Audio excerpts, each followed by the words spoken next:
Šiemet per Kalėdas daugumo žmonių išleis daugiau, nei jiems patiktų pripažinti. Tik niekas nepasako, kad daugiausia pinigų išleidžiam visai ne ten, kur galvojam. Ir tai privertė mane prisiminti, kaip Kalėdos atrodė anksčiau, kaip viskas atrodė daug paprasčiau. Sveiki, aš Auksė. Vaikystėje laukdavau Kalėdų kaip tikro stebuklo.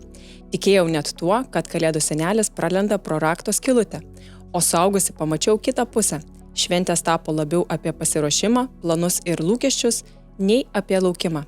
Todėl kyla klausimas, kada Kalėdos virto finansiniu maratonu ir kodėl taip nutiko taip patyliukais, kad net nepastebėjom. Šiame video pasižiūrėsim, kiek iš tikrųjų išleidžiam gruodį, kaip gimė spaudimas švęsti teisingai ir kodėl net suprasdami, kad peržengiam ribas, kitais metais vis tiek viską kartojam, o pabaigoje atradimas, kuris visiškai pakeitė mano požiūrį į dovanų vertę. Pradėkim nuo pirmos problemos. Vidutinis lietuvis Kalėdoms išleidžia apie 190 eurų. Europoje suma siekia maždaug 650 eurų, o JAV apie 870 dolerių. Kai pamačiau šios skaičius, tapo aišku, mes Kalėdoms išleidžiam tiek, kiek kai kuriems kainuoja savaitės atostogos. Tik po atostogų mes pailsim, o po Kalėdų dažniausiai pavargstam. Ir čia prasideda tikroji problema. Šventės, kurios kadaise buvo jaukios, šiandien vis dažniau tampa lyg mažas projektas, bet kuo labiau bandome šį projektą suvaldyti, tuo greičiau jis pradeda valdyti mus. Dovanos, maistas, kelionės, dekoracijos, viskas susideda į sąrašą, kurį kažkaip reikia įvykdyti. O kuo labiau stengiamės viską apriepti, tuo greičiau išsipučia gruodžio biudžetas, net tiems, kurie stengiasi būti saikingi. Todėl gimsta dar viena problema. Net suprasdami, kad išleidžiam daugiau, vis tiek nesuvaldome šio ritmo. Ir būtent tada atsiranda dar viena fazė, kai trūkstamą biudžeto dalį bandome užlopyti skolintais pinigais, dažnai net ne tam, kad būtume dosnesni, o tam, kad neišsiskirtume iš nerašyto dovanų standarto. Ir čia yra vienas dalykas, kurio dažnas nenori pripažinti. Dažnai mes skolinamės ne iš būtinybės, o iš spaudimo atitikti. Nors matom, kad šventės tampa vis brangesnės, per jas vis tiek peržengiam savo ribas. 36% amerikiečių po švenčių lieka su skolomis, vidutiniškai apie 1180 dolerių. Lietuvoje maždaug kas trečias žmogus jaučia finansinį stresą. Finansinis stresas nėra tik pinigų trūkumas.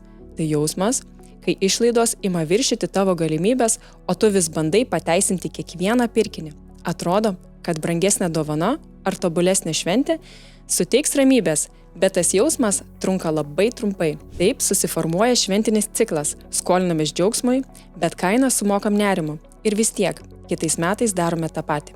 Turbūt kiekvienas esame turėję tą momentą, kai dovaną perki ne todėl, kad ji būtina, o todėl, kad taip reikia. Lyg visi aplink turėtų nerašytą dovanų standartą, žemiau kurio tiesiog nejauku nusileisti. Vienas paprasčiausių sprendimų buvo vadinamas Secret Santa su gimine.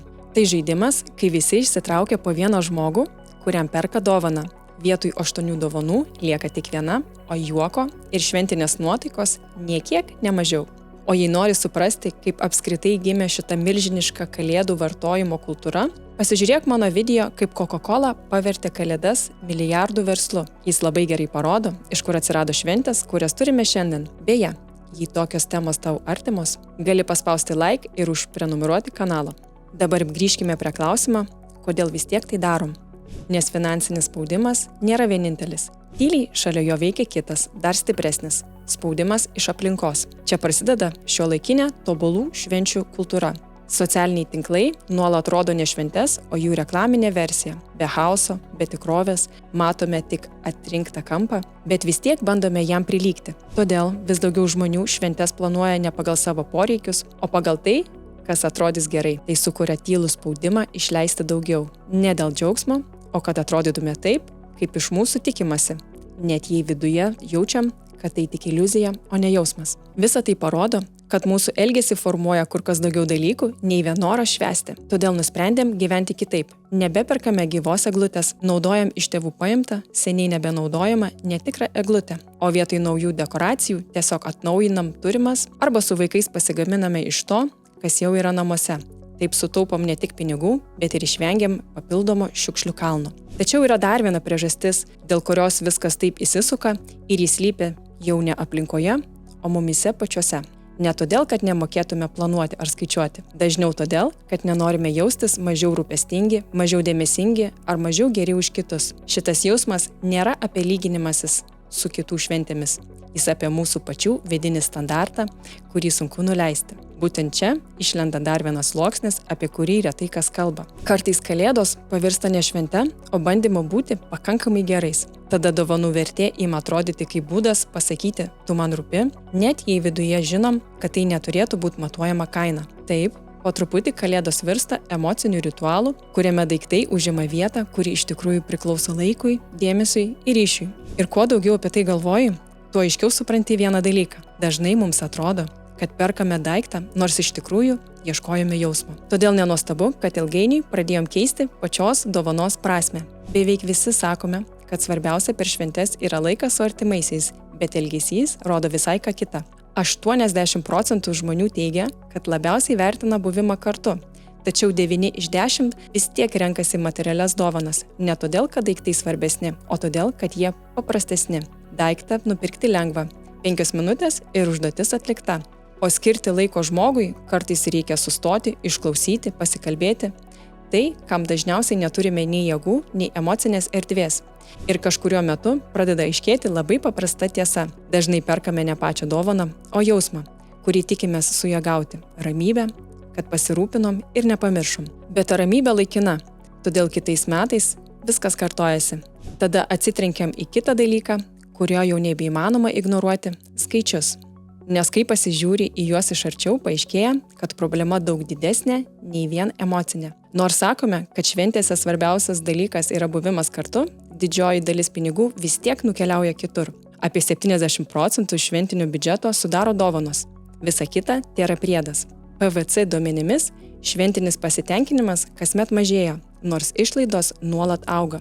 Mokame daugiau, o iš to gaunam vis mažiau. O pažvelgus į JAV duomenis, matosi dar vienas mastas. Per šventinį sezoną išleidžiame daugiau nei $1 trilijonas. Ir vis dėlto, dauguma žmonių net neprisimena pusės dovanų, kurias gavo pernai. Dažniausiai įstringa ne pats daiktas, o kas tuo metu buvo šalia. Todėl čia atsiveria dar viena tendencija. Vis daugiau žmonių pradeda suprasti, kad daiktai nesukuria tų akimirkų, jie sukuriam mes patys. Todėl nenuostabu, kad vis daugiau žmonių ieško kito kelio, tokio, kuris grąžintų prasmę, o ne spaudimą. Vietoj daiktų vis dažniau dovanojamos patirtis, žygis, žaidimų vakaras, kartu pagaminta vakarienė. Tai kainuoja mažai, bet būtent tas laikas ir tampa tikrąją dovaną. Vis daugiau žmonių nebenori švenčių, kurios atrodo tobulai, bet jaučiasi pavargusiai, todėl pamažu keičiasi ir pats dovanų modelis. Tai ne nauja mada, tai reakcija į ilgametį vartojimo nuovargį. Vienas ryškiausių to pavyzdžių – judėjimas pavadinimu nieko nepirkti per kalėdas, angliškai Buy Nothing Christmas. Tai nėra kraštutinumas, tai paprasta idėja, vietoj vieno daikto dovanoti laiką, patirtį ar nuoširdų gestų.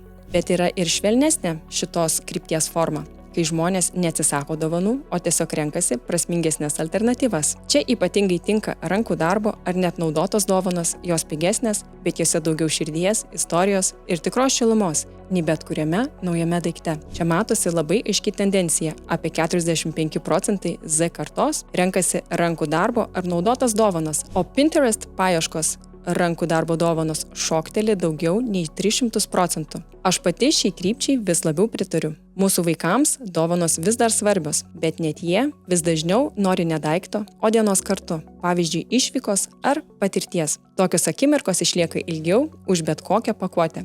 Ir būtent tai atskleidžia, kur krypsta nauja kalėdų ekonomika. Nuo kainos prie prasmės, nuo ką nupirkti prie ką kartu patirti. Kai pamatai, kaip keičiasi žmonių požiūris į šventes, pradedi suprasti, kad didžiausias spaudimas slypi ne kainose. Jis slypi tame jausme, jog turime viską padaryti teisingai. Ne veltui net 67% Britų sako, kad šventės jiems finansiškai sunkios, o po to jaučiasi išsekę. Bet kai jų paklausia, ko labiausiai gailisi, dauguma mini ne pinigus, o laiką, kurio tiesiog pritrūko. Ir tada pradedi matyti, kad dalis švenčių džiaugsmo dingsta ne dėl tradicijų, o dėl to, kiek savęs išdalinam, bandydami viską suspėti. Tad kyla klausimas, tai už ką iš tikrųjų mes mokam per šventes? Dažniausiai ne už džiaugsmo, o už bandymą atitikti kažkieno lūkesčius. Ir būtent todėl tiek daug prarandam ne pinigų, o laiko, kurį galėtume skirti žmonėms šalia.